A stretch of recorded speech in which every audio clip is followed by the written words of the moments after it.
Assalamualaikum warahmatullahi wabarakatuh. Selamat pagi anak-anak. Kok jawabnya pada lemes gitu? Pada belum sarapan ya? Kenapa pada belum sarapan?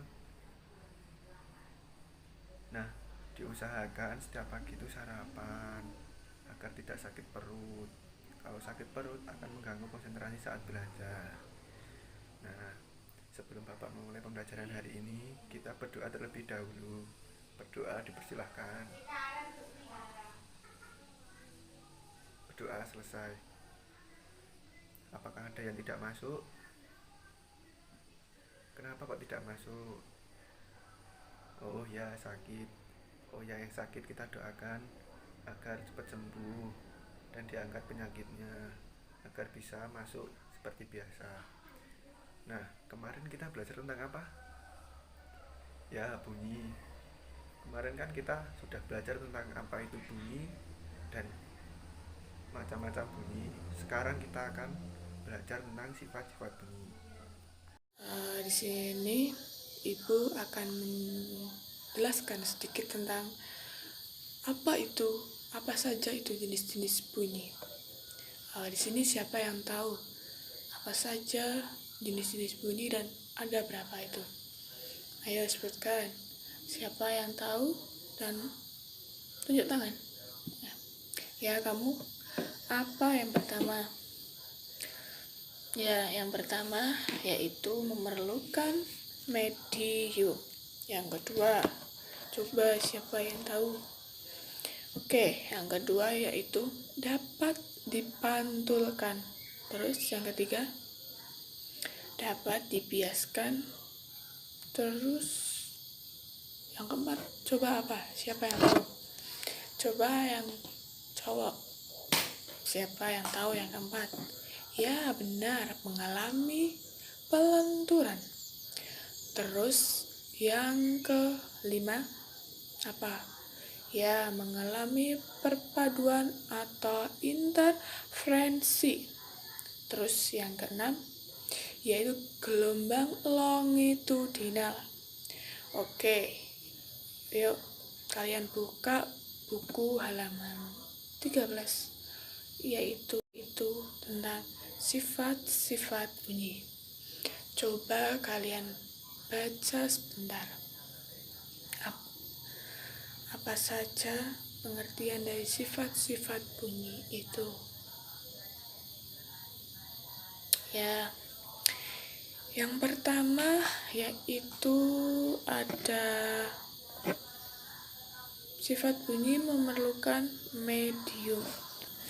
Nah, bunyi yang memerlukan medium itu karena bunyi merupakan gelombang yang bergerak, maka dalam pergerakannya gelombang bunyi memerlukan media penghantar atau medium.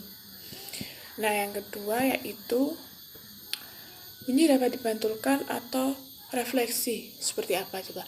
Bunyi termasuk gelombang longitudinal yang salah satu sifatnya dapat dipantulkan, dapat dipantulkan. Terus yang ketiga itu bunyi dapat dibiaskan. Apa itu bunyi yang dapat dibiaskan? Terus apa, coba jelaskan, siapa yang tahu?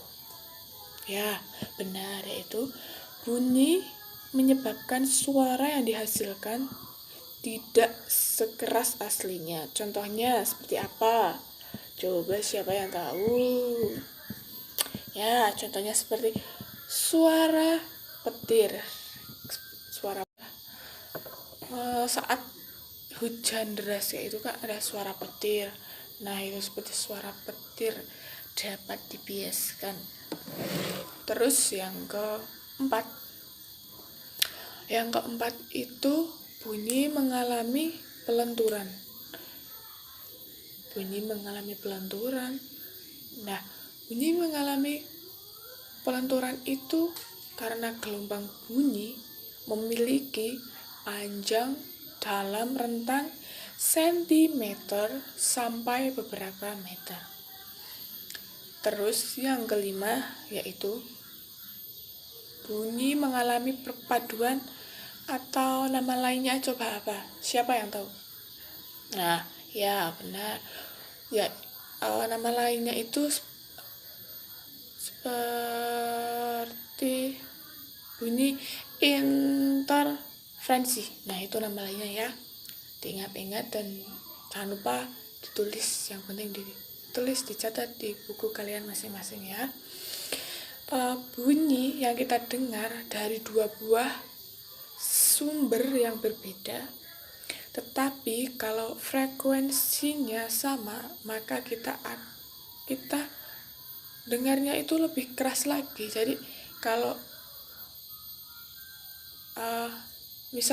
ibu misalkan ya, seperti kalau motor itu belok ke kanan, nah yang belakangnya itu pasti belok ke kanan karena tikungan itu ke kanan. Tuh. Yang keenam, gelombang longitudinal. Gelombang longitudinal itu gelombang yang arah rambatnya sejajar atau gelombang yang arahnya itu sama. Gitu ya anak-anak semua. Jadi itu macam-macam sifat bunyi itu ada 6.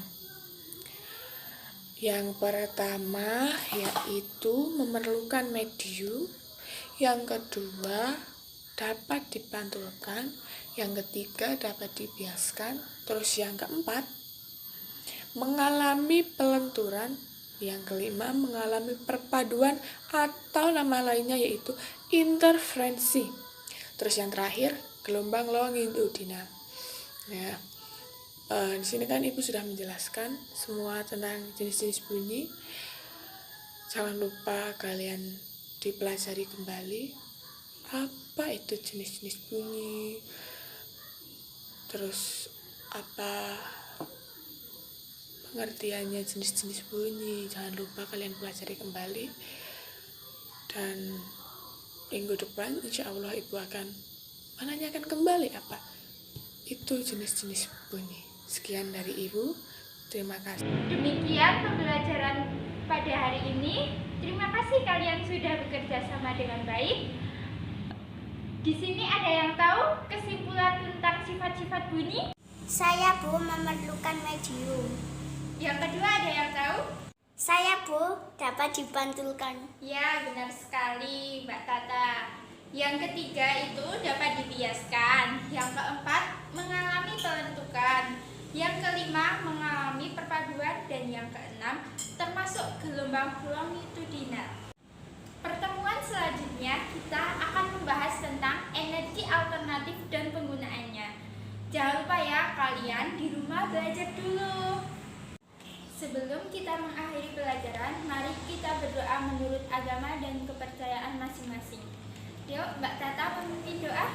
Berdoa mulai. Selesai.